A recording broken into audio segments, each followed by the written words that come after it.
Émilie Yakish, au Franco, je suis directrice du chantier des Franco et de Franco Éduc, c'est-à-dire tout ce qui n'est pas le festival. Mais comme vous allez le voir ce matin, finalement sur le festival on retrouve un petit peu de toutes les actions qu'on mène à l'année, notamment avec le chantier des Franco et les jeunes artistes, puisqu'ici on est sur le backstage Verdière, et donc c'est là que jouent principalement tous les artistes, ils sont 14 cette année, qui ont fait le chantier des Franco et donc avec lesquels on travaille depuis octobre l'année dernière, donc c'est un peu l'aboutissement du travail à l'année. Et puis sur Franco Éduc, on le verra plus tard dans la semaine, il y a une masterclass avec des enseignants. Et puis quelque part, le travail qu'on fait sur les Franco Juniors, on verra la programmation tout à l'heure à 11h. C'est aussi un petit peu en lien avec ce travail de découverte de la chanson par les plus jeunes.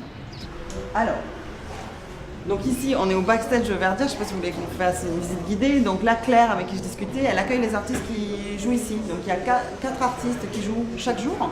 C'est un rythme qui est assez intense parce qu'on commence à 8h et il termine à 21h.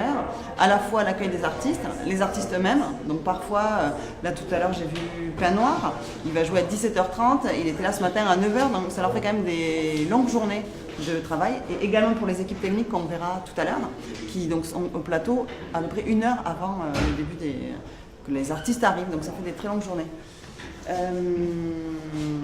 Ce qu'on va faire maintenant, on va monter parce que...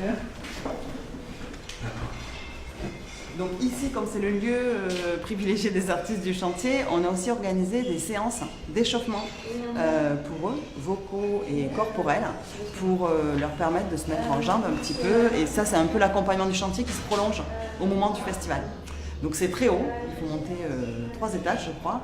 Ça a dû commencer parce que forcément on est en retard, mais ça c'est normal. Mais on va voir.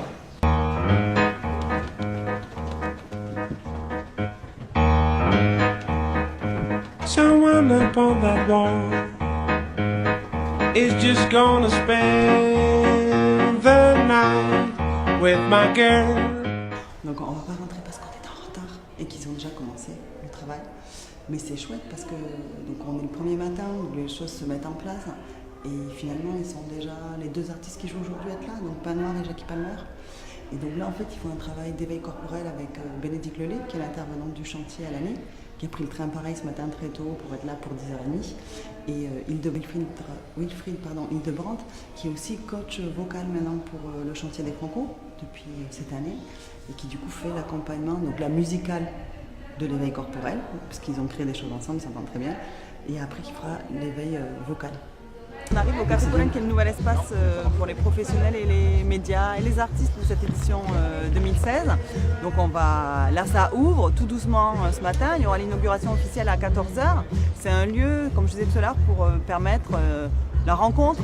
On sait toujours que pour que les rencontres se passent, il faut un cadre, il faut des services, donc on a réfléchi à tout ça. Donc il y a des aménagements spécifiques qui ont été montés. Donc je les connais, parce qu'on y a quand même un peu travaillé ces 10 derniers jours, parce que ça fait quand même 10 jours que le site est en montage, je pense que vous l'avez vu avec Morgane. Voilà, donc on va vérifier que tout va bien, qu'il y a du monde et que la machine à café fonctionne. Donc là, là on est un espace showcase, donc ça joue à partir de demain, le midi, 14h, parfois le midi, 19h, parfois dans l'après-midi aussi, donc pour des jeunes artistes, pour se faire découvrir des professionnels des médias qui occuperont cet espace. Et là c'est des espaces de coworking, donc c'est des espaces à la fois que les gens peuvent réserver pour faire des réunions ou simplement se poser naturellement selon leurs besoins, et sur lesquels ils ont le wifi, qui est un peu un endroit un peu à l'écart. On a toujours besoin de se retrouver au calme. Voilà, donc c'est ça qui est imaginé ici sur Rochelet. Quand je suis arrivée là, je ne connaissais pas les Franco, je ne connaissais pas La Rochelle. Je suis arrivée dans une équipe des Franco incroyable, parce qu'on est quand même une petite dizaine, toujours à La Rochelle. Et bon, l'équipe n'est plus tout à fait la même, mais il y a quand même toujours le même esprit.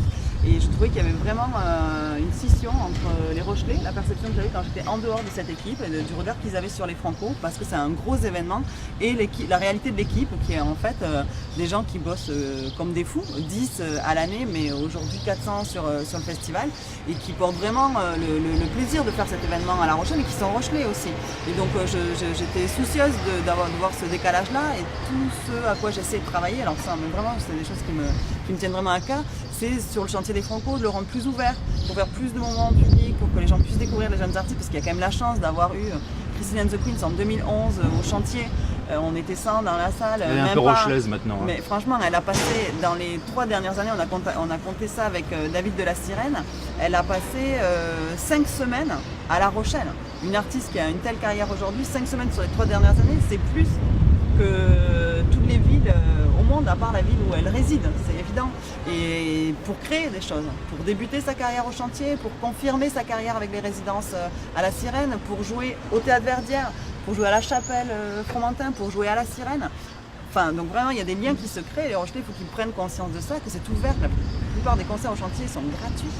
Et puis, travailler sur Franco-Éduc avec les classes. On a créé les classes chansons en 2007, de faire intervenir des artistes du chantier dans les classes pour écrire des chansons, pour partager des connaissances et l'expérience. Émilie, on va en garder sous le pied parce qu'on va vous retrouver en plateau. Eh bah ouais, Émilie Akish, on vous retrouve en plateau, tout va bien? Oui, tout va bien. Mais c'est vrai que vous êtes du genre à débiter de la parole, vous, hein? Ah bah oui. Bon, à la fin de la séquence qu'on a vue là, vous parlez d'une sorte de ressenti justement que vous avez eu quand vous êtes venu, d'une sorte de scission entre les Rochelais et les Franco. Est-ce que vous la ressentez toujours, cette scission?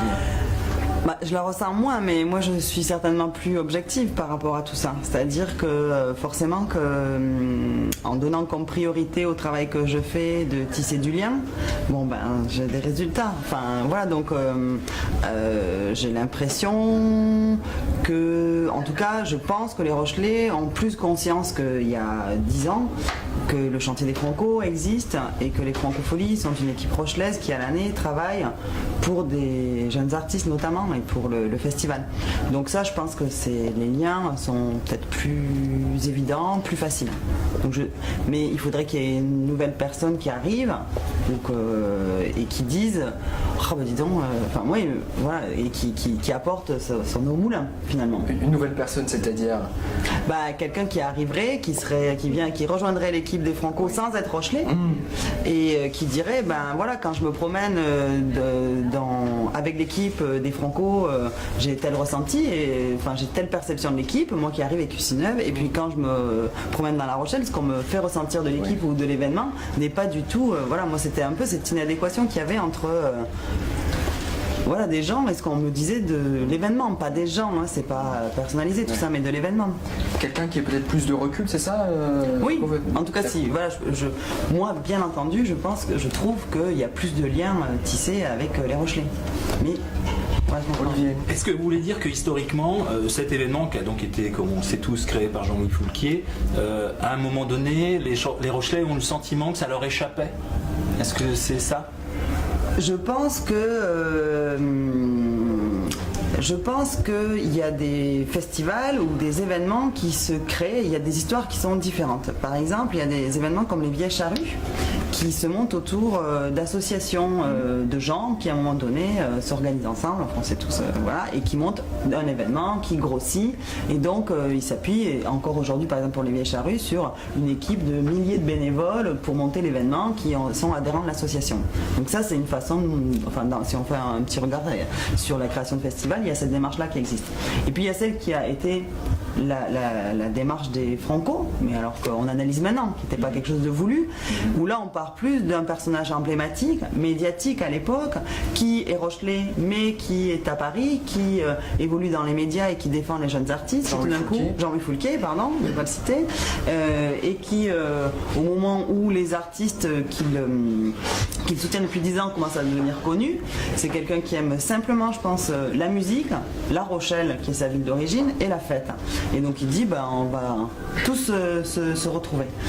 Donc, forcément, il n'était pas tout seul à l'époque, j'ai bien conscience qu'il y avait du monde, mais on n'est pas dans la même dynamique qu'une association qui se monte, et très vite en plus, au bout de 3 ans, je trouve ça que c'est important de dire, la 3e édition des Franco, en fait il y a un déficit, les Franco sont portés par la Maison de la Culture, il y a un déficit qui est un peu global à la structure de la Maison de la Culture, et puis l'édition des Franco, c'est pas super bien passé.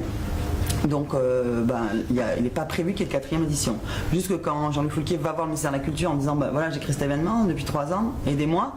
Le ministère de la Culture lui dit ok, nous on vous aide, mais si vous prenez vos responsabilités et que vous montez une entreprise, vous prenez des risques quoi. Donc du coup il monte son entreprise, il hypothèque sa maison et là la culture dit je vous aide. Ça c'est très important à dire parce qu'aujourd'hui on dit il y a un business, il y a une société. Ça fait, donc les Franco ont 32 ans, ça fait donc, je sais compter, 29 ans que les Franco sont une entreprise. Donc c'est pas quelque chose qui est récent.